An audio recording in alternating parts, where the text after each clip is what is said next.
समझौते के तहत इन्होंने समझौता तोड़ा है और वो समझौता ये है कि भाजपा ये चाह रही है कि अलग अलग पार्टियों को मैदान में उतारा जाए ताकि विपक्ष की वोट में कहीं ना कहीं कोई सेंध लगाई जा सके, जिसका सबूत आपने देखा होगा हरियाणा विधानसभा में जब कल विश्वास प्रस्ताव आया तो उसके खिलाफ वोट डालने जेजेपी ने विप जारी नहीं करी, ना इनेलो ने करी। दोनों पार्टियां गई नहीं विधानसभा में। कांग्रेस तो कहेगी कभी विरोधी की तारीफ होती है क्या? हमारी तो ऐसी कोई मंशा नहीं। 4.5 सालों में मुश्किल से मुश्किल परिस्थितियों में भी चट्टान की तरह मजबूती से चलता आ रहा भाजपा जजपा का गठबंधन लोकसभा चुनाव से ठीक पहले ही कैसे टूट गया। कोई कहता है ये संयोग है तो कोई कहता है ये तो चुनावी लाभ के लिए भाजपा का प्रयोग है। भाजपा और जजपा की दलील है कि लोकसभा सीटों पर सहमति नहीं बन पाई, इसलिए दोनों ने अपनी राहें बदल ली।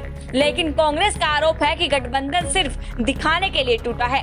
सच तो ये है कि लोकसभा चुनाव में सरकार विरोधी वोटों में बिखराव के लिए भाजपा और जजपा में सेटिंग हुई है, जिसमें इनेलो भी शामिल है। और इसका पुख्ता सबूत फ्लोर टेस्ट में उस वक्त दिखा जब जजपा और इनेलो दोनों पार्टियां भाजपा सरकार के खिलाफ वोट देने नहीं पहुंची। ये समझौते के तहत इन्होंने समझौता तोड़ा है और वो समझौता ये है कि भाजपा ये चाह रही है कि अलग अलग पार्टियों को मैदान में उतारा जाए ताकि विपक्ष की वोट में कहीं ना कहीं कोई सेंध लगाई जा सके। ये भाजपा की एक रणनीति के तहत, जिसका सबूत आपने देखा होगा हरियाणा विधानसभा में जब कल विश्वास प्रस्ताव आया तो उसके खिलाफ वोट डालने जेजेपी ने विप जारी नहीं करी, ना इनेलो ने करी।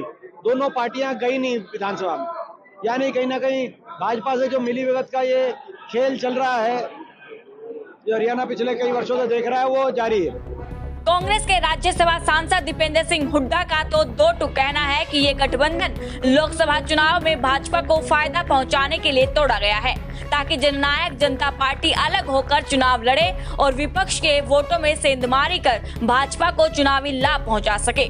दरअसल आरोप है कि जजपा और इनेलो ने फ्लोर टेस्ट से दूरी बनाकर सरकार बनाने में भाजपा की मदद की, क्योंकि दोनों पार्टियों के 11 विधायक जब विधानसभा से गैर हाजिर रहे तो सदस्यों की संख्या कम हो गई और भाजपा के लिए निर्दलीय विधायकों के बगैर भी बहुमत साबित करना आसान हो गया। कांग्रेस के इन आरोपों पर जजपा प्रदेशाध्यक्ष निशांत सिंह का क्या कुछ कहना है, जरा सुनिए। आप रोज लोगों को फेस करते हैं, नेताओं को, कभी विरोधी की तारीफ करता है? कांग्रेस तो कहेगी कभी विरोधी की तारीफ होती है क्या? हमारी तो ऐसी कोई मंशा नहीं। लेकिन सर भूपेंद्र सिंह हुड्डा कह रहे थे कि आज से पहले व्हिप ऐसे तो जारी हुए कि सदन में पहुंचना अनिवार्य है। पहली बार ऐसा व्हिप जारी किया है कि सदन में अब्सेंट रहना है। ये बीजेपी को फायदा देने की कोशिश है ताकि संख्या बल कम हो, उसी आधार पर आकलन हो अंदर सदस्यों का, और ये बीजेपी को सीधा सीधा फायदा पहुंचाया जा रहा है। ये मैं कहता हूँ हुड्डा साहब कुछ भी कहें, लेकिन ये मान के चलें कि ये भी पहली बार हुआ कि आज मुख्यमंत्री ने ओथ ली है और next day, very next day, vote of no confidence. तो ऐसे में आनंद फानंद में ही फिर अपने लोगों को, साथियों को सूचना दी जाती है। जो आप कह रहे हैं कि कोई लोग चले गए थे उससे पहले,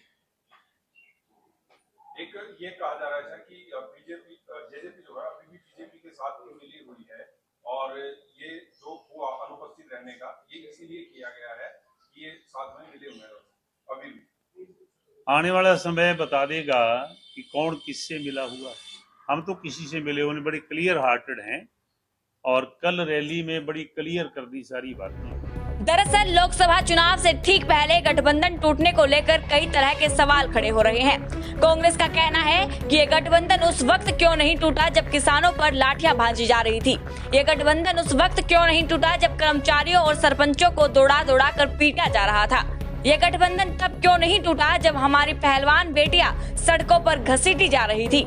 ये गठबंधन उस वक्त क्यों नहीं टूटा जब किसानों पर ड्रोन से गोले बरसाए जा रहे थे। और ये गठबंधन उस वक्त क्यों नहीं टूटा जब साल भर पहले ही भाजपा ने 5100 रुपए पेंशन करने से साफ इनकार कर दिया था। जो 5100 की पेंशन की याद आई इनको, जब रोहतक सीट उन्होंने उनको ऑफर करी और उन्होंने कहा कि हम 5100 की पेंशन आप दो, चाहे सीट ना दो। ये बड़ी जल्दी याद आई।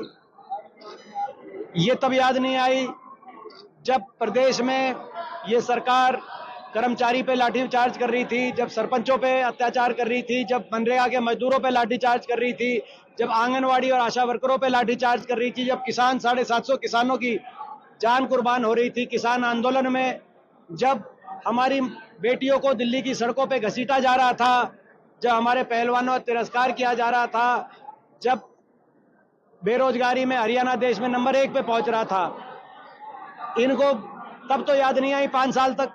तब तो ये बीजेपी के साथ मिलकर भ्रष्टाचारी सरकार में भ्रष्टाचार दोनों डबल इंजन से प्रदेश की जनता को लूटने का काम कर रहे थे। अब इनको बड़ी जल्दी क्या 900 पेंशन की आ गई, ये तब आ जाते तो आज हरियाणा के बड़े बुजुर्ग 6000 बुढ़ापा पेंशन ले रहे होते। बता दें कि हरियाणा में भाजपा और जसपा का गठबंधन ही नहीं टूटा, बल्कि मुख्यमंत्री मनोहर लाल खट्टर और डिप्टी सीएम दुष्यंत चौटाला की कुर्सी भी छिन गई है। सीएम की कुर्सी जाने के बाद मनोहर लाल खट्टर को करनाल लोकसभा से भाजपा ने चुनावी मैदान में उतार दिया है, लेकिन जसपा की ओर से अभी तक ये साफ नहीं हो पाया है कि पार्टी लोकसभा चुनाव लड़ेगी या चुनाव से ही किनारा कर लेगी। बहरहाल कल 3 बजे लोकसभा चुनाव की घोषणा होने जा रही है। अब देखना ये दिलचस्प रहेगा कि गठबंधन से अलग हुई जसपा चुनावी मैदान में उतरेगी या नहीं, और यदि मैदान में आई तो जसपा किसके खिलाफ और किन मुद्दों पर जनता से वोट मांगेगी। झज्जर से दिनेश मेहरा के साथ bureau report, Punjab Kesari TV.